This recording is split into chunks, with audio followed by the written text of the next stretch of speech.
Hello friends, இன்றைக்கி நம்ம ரொம்ப சூப்பரான கிச்சன் டிப்ஸ் தாங்க பார்க்க போகிறோம்.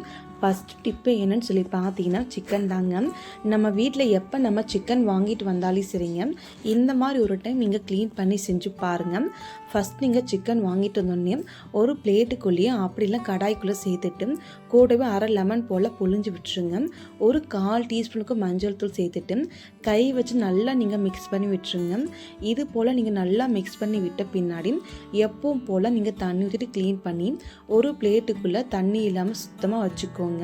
இப்போ க்ளீன் பண்ண சிக்கன் நீங்கள் பாருங்கள், நல்லா ஃப்ரெஷ்ஷாக இருக்கும். அது மட்டும் இல்லை, சிக்கன் வந்து வரக்கூடிய வாசனை எதுவுமே இருக்காது. இதுக்கப்புறம் சிக்கனை வச்சு நீங்கள் குழம்பு செஞ்சாலும் சரி, அப்படி இல்லை கபாப் என்ன செஞ்சாலுமே நல்ல ஒரு டேஸ்ட்டுமே சிக்கன் இருக்குங்க. கண்டிப்பாக ட்ரை பண்ணி பாருங்கள். அடுத்த டிப்பு என்னன்னு சொல்லி பார்த்தீங்கன்னா பருப்பு தாங்க. நம்ம வீட்டிலாம் பார்த்தோன்னா ஒரு சில டைமில் பருப்புலாம் வேகவே வேகாதுங்க. அது மட்டும் இல்லாமல் பருப்பு சாம்பார் வச்சாலுமே சீக்கிரமாக கெட்டு போயிடும். அது மாதிரி எதுவுமே ஆகாமல் இருக்குது. இந்த டிப்பை நீங்கள் ட்ரை பண்ணுங்கள். எப்பவும் போல் துவரம் பருப்பு நீங்கள் எடுத்துகிட்டு நல்லா கழுவிட்டு ஒரு குக்கருக்குள்ளே நீங்கள் சேர்த்துக்கோங்க. கூடவே நீங்கள் அரை டீஸ்பூன் போல் வெந்தயம் கம்பல்சரி சேர்த்துக்கோங்க. அதுக்கப்புறம் மஞ்சள் தூள் ஒரு 1/4 டீஸ்பூன், 2 டீஸ்பூனுக்கு எண்ணெய் நீங்கள் சேர்த்துக்கோங்க. அதுக்கப்புறம் எப்பவும் போல் வெங்காயம், தக்காளி, பூண்டு எல்லாமே சேர்த்துட்டு தேவையான அளவுக்கு நீங்கள் தண்ணி சேர்த்துக்கோங்க. தண்ணி நீங்கள் சேர்த்து விட்ட பின்னாடி காரத்துக்கு ஏற்ற மாதிரி மிளகாய்த்தூள் ஒரு டீஸ்பூனும், அதுக்கப்புறம் உப்பு நீங்கள் சேர்த்துட்டு ஒரு கரண்டி வச்சு நல்லா கலக்கி விட்டுருங்க.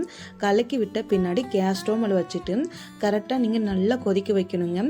கொதி வந்த பின்னாடி உங்ககிட்ட ஏதாச்சும் காய்கறி இருந்துட்டால் காய்கறி நீங்கள் சேர்த்துட்டு மூடி போட்டு 2 விசில் மட்டும் வச்சுக்கோங்க. அதிகமாக வைக்காதீங்க. 2 விசில் ஃபுல்லாக ஆற விட்ட பின்னாடி ஓப்பன் பண்ணிவிட்டு ஒரு கரண்டி மட்டும் வச்சு கலக்குனா போதுங்க. மத்து போட்டு கடைய வேண்டாம். ஒரு கரண்டி மட்டும் வச்சு கலக்கிட்டு எந்த அளவுக்கு தண்ணி தேவையோ அந்த அளவுக்கு நீங்கள் தண்ணி சேர்த்து நல்லா கொதிக்க வச்சுட்டு கூடவே ஒரு கொஞ்சம் போல் புளி கரைசல் ஊற்றிட்டு எப்பவும் போல் நீங்கள் தாளித்து சாப்பிட்டு பாருங்கள். டேஸ்ட்டுமே ரொம்ப சூப்பராக இருக்கும். நல்ல ஒரு வாசனையாக இருக்கும். குழம்பு அவ்வளோ சீக்கிரம் கெட்டே போகாதுங்க. அதனால கண்டிப்பாக எல்லாருமே ட்ரை பண்ணி பாருங்கள். அடுத்த டிப்பு என்னன்னு சொல்லி பார்த்தீங்கன்னா வெங்காயம் தாங்க. நம்ம வீட்டிலாம் பார்த்தீங்கன்னா வெங்காயம்லாம் கொஞ்சம் ரேட்டு கம்மியாக இருக்கும்போது அதிகமாக வாங்கி நம்ம ஸ்டோர் பண்ணி வைப்போங்க. நீங்கள் ஸ்டோர் பண்ணி வைக்கிறதுக்கு முன்னாடி இந்த டிப்பை நீங்கள் ஃபாலோ பண்ணுங்கள். நீங்கள் எப்போ வெங்காயம் வாங்கி ஸ்டோர் பண்ணி வைக்கிறதா இருந்தாலும் சரிங்க, அந்த வெங்காயம் ஃபுல்லாகவே சுத்தமாக இருக்கான்னு சொல்லி செக் பண்ணிக்கோங்க. ஏன்னா ஒரு வெங்காயம் கெட்டு போயிருந்தாலுமே கூடுங்க, எல்லா வெங்காயம் கெட்டு போயிடும். அதனால் நீங்கள் கெட்டு போன வெங்காயம் ஏதாச்சுன்னா எடுத்து நீங்கள் ஒரு ஓரம் வச்சுக்கோங்க. நல்லா சுத்தமாக்குற வெங்காயத்தை எடுத்து ஒரு கப்புக்குள்ளே நீங்கள் போட்டுட்டு அது மேலால் வெங்காயம் கெட்டு போகாமல் இருக்க இந்த டிப்பை நீங்கள் ட்ரை பண்ணுங்கள். 1 டேபிள் ஸ்பூன் அளவுக்கு நீங்கள் அரிசி எடுத்துக்கோங்க. அரிசி எடுத்துட்டீங்க அந்த வெங்காயத்து மேலே இது போல் நீங்கள் போட்டு விட்டாலே போதுங்க. அந்த வெங்காயம் ரொம்ப நாளைக்கு கெட்டு போகாமல் நல்லா ஃப்ரெஷ்ஷாக இருக்கும். வெங்காயத்தில் ஏதாச்சும் ஈரப்பதம் இருந்தாலுமே சரிங்க, அந்த அரிசி இந்த வெங்காயத்தோட ஈரப்பதத்தை இழுத்துருங்க. அதனால் கண்டிப்பாக ட்ரை பண்ணுங்கள். ரொம்பவே யூஸ்ஃபுல்லாக இருக்குங்க. அடுத்த டிப்பு என்னன்னு சொல்லி பார்த்தீங்கன்னா கத்திரிக்காய் தாங்க. நம்ம வீட்டிலாம் பார்த்தீங்கன்னா கத்திரிக்காய் நம்ம என்னதான் கட் பண்ணி தண்ணிக்குள்ளே போட்டு வச்சாலுமே சரிங்க, அந்த கத்திரிக்காய் நல்லா கலர் சேஞ்ச் ஆயிரும். அது மட்டும் இல்லாமல் கலர் சேஞ்ச் ஆனாலும் டேஸ்ட்டுமே சேஞ்ச் ஆயிருங்க. அந்த மாதிரி எதுவுமே ஆகாமல் இருக்க இந்த டிப்பை நீங்கள் ட்ரை பண்ணுங்கள். எப்பவும் போல் ஒரு கப்புக்குள்ளே நீங்கள் தண்ணி வச்சுக்கோங்க. அந்த கப்புக்குள்ளே நீங்கள் பார்த்தீங்கன்னா ஒரு கொஞ்சம் போல் மஞ்சள் தூள் சேர்த்துக்கோங்க. ஒரு கொஞ்சம் போல் உப்பு நீங்கள் சேர்த்துட்டு கட் பண்ணி வச்சு கத்திரிக்காய் ஃபுல்லாக இதுக்குள்ளே நீங்கள் சேர்த்துட்டு எப்பவும் போல் க்ளீன் பண்ணி செஞ்சு பாருங்கள். அந்த கத்திரிக்காய் கலரும் மாறாது, டேஸ்ட்டுமே மாறாமல் அப்படியே இருக்குங்க. கண்டிப்பாக அந்த டிப்புமே ரொம்ப யூஸ்ஃபுல்லாக இருக்கும். மறக்காமல் ட்ரை பண்ணி பாருங்கள். அடுத்த டிப்பு என்னன்னு சொல்லி பார்த்துடலாம் வாங்க.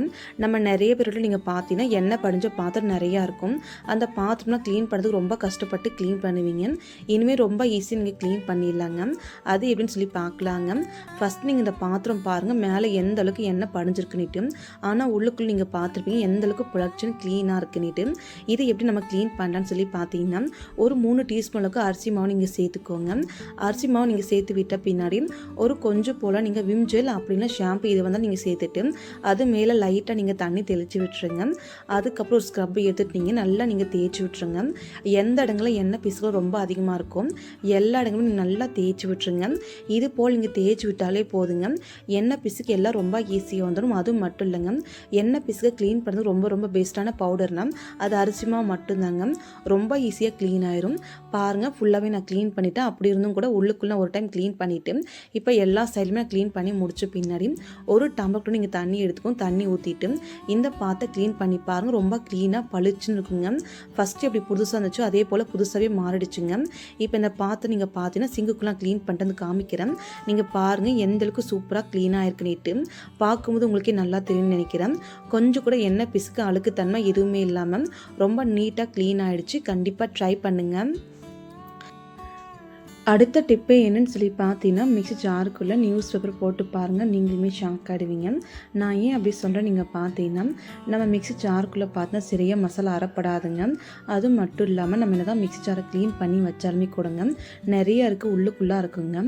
அதையெல்லாம் ஃபுல்லாக க்ளீன் பண்ணுறது இந்த டிப்பு ரொம்ப யூஸ்ஃபுல்லாக இருக்கும். அது மட்டும் இல்லாமல் பிளேடு நல்லா ஷார்ப்பாகுங்க. அதுக்காக நீங்கள் 1 டீஸ்பூன் போல் கல்லுப்பு சேர்த்துக்கோங்க. கூடவே நீங்கள் தோசை மாவுக்கு போடக்கூடிய ஆப்போசிட் ஒரு 1/4 டீஸ்பூனுக்கு நீங்கள் சேர்த்துக்கோங்க. நீங்கள் நியூஸ் பேப்பர் தான் எடுக்கணும்னு அவசியம் கிடையாதுங்க. எந்த வித பேப்பர் தான் நீங்கள் எடுத்துக்கலாங்க. நான் பாருங்கள் பேப்பர் ஃபுல்லாகவே எடுத்துகிட்டு சின்ன சின்ன பீஸாக கட் பண்ணிவிட்டு இது போல் நீங்கள் அந்த மிக்ஸி ஜார் உள்ளுக்குள்ளே நீங்கள் போட்டுக்கோங்க. பேப்பர் ஃபுல்லாக நீங்கள் போட்டு முடித்த பின்னாடி ஒரு தண்ணி பார்த்தீங்கன்னா ஒரு 1/4 டம்ளருக்கு நீங்கள் சேர்த்துக்கோங்க. தண்ணி நீங்கள் சேர்த்து விட்ட பின்னாடி மிக்ஸி ஜாரோட மூடி போட்டு உங்களால் எந்த அளவுக்கு நைஸாக அரைக்க முடியுமோ அந்த அளவுக்கு நம்ம அரைச்சிட்டு வந்துடலாங்க. அரைச்சிட்டு வந்திருக்க நீங்கள் பாருங்கள் நான் எந்த அளவுக்கு அரைச்சிருந்துருக்குங்க.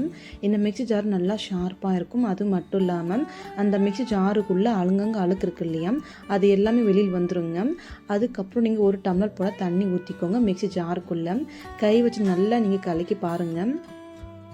எல்லா இடங்கள்லாம் அழுக்கு எல்லாம் வெந்துடும். அதுவும் மட்டும் இல்லாமல் மிக்ஸி ஜார் நல்லா நீட்டாக க்ளீனாக இருக்கும். இந்த பேப்பர் தண்டுக்குள்ளேயே இதை நீங்கள் கீழே ஊற்றாமல் ஒரு கப்புக்குள்ளே நீங்கள் ஊற்றி வச்சுக்கோங்க. இந்த தண்ணியை வச்சு நம்ம ரீயூஸ் பண்ணிக்கலாங்க.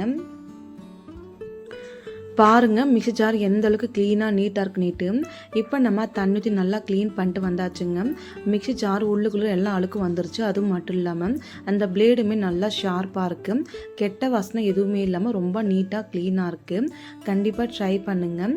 அடுத்த டிப்பு என்னன்னு சொல்லி பார்த்தீங்கன்னா, நம்ம நியூஸ் பேப்பரை அரைச்சொல்லி அதை நீங்கள் கீழே ஊற்றாமல் இந்த மாதிரி நீங்கள் யூஸ் பண்ணிக்கலாங்க. நான் பாருங்கள் ஃபுல்லாகவே அந்த நியூஸ் பேப்பர் ஃபுல்லாகவே கை வச்சு நல்லா கலக்கி விட்ட பின்னாடி இதை நீங்கள் சிங்குக்காக க்ளீன் பண்ணிக்கலாங்க.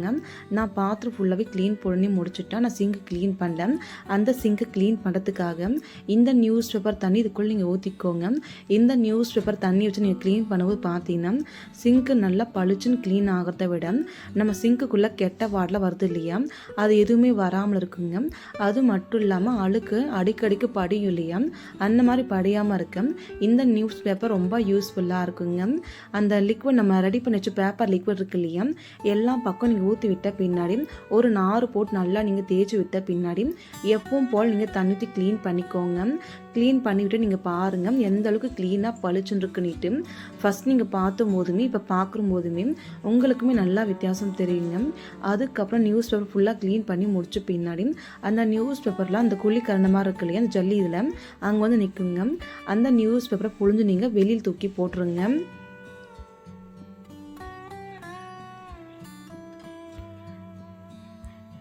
இது போல் நீங்கள் க்ளீன் பண்ணி விட்ட பின்னாடி இன்னொரு வாட்டி நீங்கள் ஷாம்பு அப்போல்லாம் ஏதாச்சும் லிக்விட் ஊற்றி நீங்கள் க்ளீன் பண்ணிக்கலாங்க. நான் இன்றைக்கி வீட்டில் ரெடி பண்ண லிக்விட் இருக்குங்க பாத்திரம் க்ளீன் பண்ணுறதுக்காக. அந்த லிக்விடை இந்த சிங்க்கு ஃபுல்லாக நான் ஊற்றிக்கிறேங்க. ஊற்றி விட்ட பின்னாடி க்ளீன் பண்ணால் போதுங்க. எந்த வித கெமிக்கல் எதுவுமே இல்லாமல் நம்ம வீட்டிலேயே செஞ்ச லிக்விட் தாங்க. கீழே வீடியோ லிங்க் தரேன், வேணும் செக் பண்ணி பாருங்கள். இப்போ பாருங்கள் அந்த லிக்விடை ஊற்றி எல்லா பக்கம் நான் தேய்ச்சி முடிச்சுட்டேன். சிங்க்கு நல்லா க்ளீனாக நீட்டாக இருக்குது. எந்த ஒரு கெட்ட வாசனை இருக்காதுங்க. கண்டிப்பாக இந்த டிப்பு உங்களுக்கு எல்லாருக்கும் யூஸ்ஃபுல்லாக இருக்கும். இந்த டிப்ஸ் உங்களுக்கு ஏதாச்சும் ஒன்று பிடிச்சிருந்தாலுமே ஒரு லைக் பண்ணுங்கள், சப்ஸ்கிரைப் பண்ணுங்கள், ஷேர் பண்ணுங்கள், ட்ரை பண்ணுங்கள். Thank you friends. நாளைக்கு பார்க்கலாம்.